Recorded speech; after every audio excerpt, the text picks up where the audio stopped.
नमस्ते। अक्सर एक सवाल हम सबके मन में आता है, खासकर जब कहीं से एक मुश्त यानी कि लमसम पैसा हाथ लगता है कि मार्केट तो अपने ऑल टाइम हाई पर है, क्या यही सही वक्त है पैसा लगाने का? और ये सवाल ना बहुत आम है, लेकिन इसका जवाब किसी के भी इन्वेस्टमेंट के सफर को बना भी सकता है और बिगाड़ भी सकता है। तो चलिए इस पहेली को सुलझाने के लिए मिलते हैं दो दोस्तों, जय और वीरू से।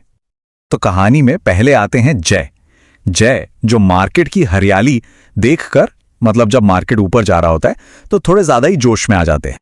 तो सोचिए, महीना है सितंबर 2024 का। बाजार में चारों तरफ जश्न का माहौल है, एकदम पीक पर। एक्सपर्ट्स टीवी पर आकर कह रहे हैं कि निफ्टी तो अब 30,000, अरे नहीं 32,000 भी पार कर जाएगा। अब ऐसे माहौल में जय ने क्या किया? उन्होंने अपने पूरे, जी हां, पूरे 5 लाख रुपए एक ही बार में एक इंडेक्स फंड में डाल दिए। पर जैसा कि हम सब जानते हैं, बाजार का मूड, उसका तो कोई भरोसा नहीं। और जय के पैसे लगाने के ठीक बाद बाजार ने कुछ ऐसा किया जिसकी जय ने कल्पना भी नहीं की थी।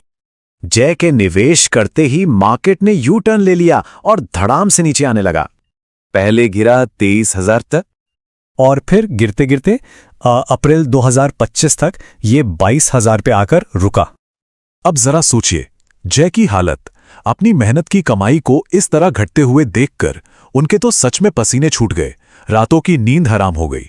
और यही सबसे बड़ा खतरा है, जब हम जोश में आकर बिना सोचे समझे एक साथ सारा पैसा लगा देते हैं। तो ये तो थी जय की कहानी। अब चलते हैं उनके दोस्त वीरू के पास, जिन्होंने इसी सिचुएशन में एक बिल्कुल अलग और कह सकते हैं कि एक स्मार्ट रास्ता चुना। देखिए, वीरू ने जय की तरह मार्केट की तेजी देखकर फौरन सारा पैसा नहीं लगा दिया। नहीं, उन्होंने अपने 5 लाख रुपए को अगले 6 महीनों में छोटी छोटी किश्तों में लगाने का फैसला किया। अब इसका फायदा क्या हुआ? जब मार्केट गिर रहा था तब भी वीरू की किश्तें जा रही थीं। मतलब उन्होंने गिरे हुए मार्केट में भी खरीदारी की। इससे उनकी जो एवरेज खरीद कीमत थी वो जय के मुकाबले काफी कम हो गई, यानी निफ्टी 24,000 के आसपास। तो चलिए अब देखते हैं कि इस छोटी सी समझदारी का उनके रिटर्न्स पर कितना बड़ा असर पड़ा।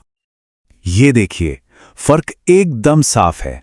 मान लीजिए 3 साल बाद मार्केट रिकवर होकर 35,000 पर पहुंच जाता है। जय को जहां 10.4% का रिटर्न मिला, वहीं वीरू को मिला 13.4% का रिटर्न। ये सिर्फ नंबर्स नहीं है, ये एक स्मार्ट स्ट्रैटेजी का नतीजा है। तो वीरू ने जो किया वो कोई जादू या तुक्का नहीं था। ये एक जानी मानी और बहुत ही असरदार निवेश स्ट्रैटेजी है। इसका नाम है STP, यानी कि सिस्टमैटिक ट्रांसफर प्लान।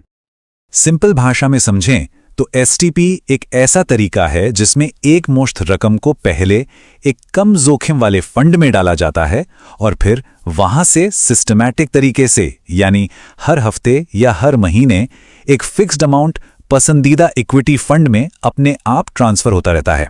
इससे होता यह है कि बाजार के उतार चढ़ाव की टेंशन से बच जाते हैं और इमोशनल होकर गलत फैसले नहीं लिए जाते। तो सवाल यह है कि यह काम कैसे करता है? क्या यह मुश्किल है? जी नहीं, बिल्कुल नहीं। ये एक बहुत ही सीधा सा प्रोसेस है। देखिए, इसके बस 2 बहुत ही सिंपल स्टेप्स हैं।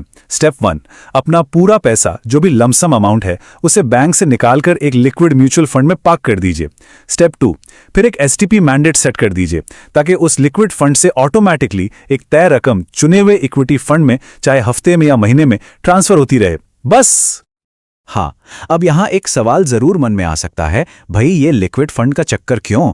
पैसा बैंक के सेविंग्स अकाउंट में ही रखकर वहां से क्यों नहीं ट्रांसफर कर सकते? सवाल तो जायज है। इसका जवाब छिपा है रिटर्न्स में। देखिए, जो पैसा अगले 6 महीने तक धीरे धीरे इन्वेस्ट होना है, वो अगर सेविंग्स अकाउंट में पड़ा रहेगा तो मुश्किल से 2-3% कमाएगा। लेकिन अगर वही पैसा लिक्विड फंड में है तो वो आराम से 6 से 7% तक का रिटर्न दे सकता है, और वो भी लगभग उतने ही सेफ तरीके से। तो इंतजार करते करते भी ज्यादा पैसा कमा रहा है। तो जब अपना STP सेट करें तो कुछ बातें ध्यान में रख सकते हैं। आमतौर पर 6 महीने का टाइम पीरियड अच्छा माना जाता है, और अगर वीकली यानी हर हफ्ते पैसे ट्रांसफर करें तो एवरेजिंग का फायदा और भी बेहतर मिलता है। जैसे मान लीजिए 2.5 लाख रुपए हैं तो 6 महीने में लगभग 1 लाख रुपए हर हफ्ते ट्रांसफर होंगे। और हाँ, ये पैसा एक ही फंड में नहीं बल्कि अलग अलग फंड्स जैसे लार्ज कैप, स्मॉल कैप या गोल्ड में भी बांटा जा सकता है। ये सब एक ही बार सेट करना होता है। तो इस पूरी कहानी का सार क्या है? देखिए, मार्केट का टॉप या बॉटम पकड़ने की कोशिश करना लगभग नामुमकिन है। ये एक जुए की तरह है। एक समझदार निवेशक बनने का रास्ता है अनुशासन, यानी एक सिस्टम बनाकर अपनी खरीद कीमत को एवरेज आउट करना। यही तरीका है लंबे समय में रिस्क कम करने और वेल्थ बनाने का। तो अगली बार जब कोई बड़ी रकम निवेश करने की बारी आए तो ये सवाल खुद से पूछना होगा, क्या भावनाओं में बहकर जय की तरह एक बड़ा दांव लगाना है या फिर वीरू की तरह एक सिस्टम के साथ एक स्मार्ट तरीके से आगे बढ़ना है? क्योंकि यही फैसला किसी के भी इन्वेस्टमेंट के सफर की दिशा तय करता है।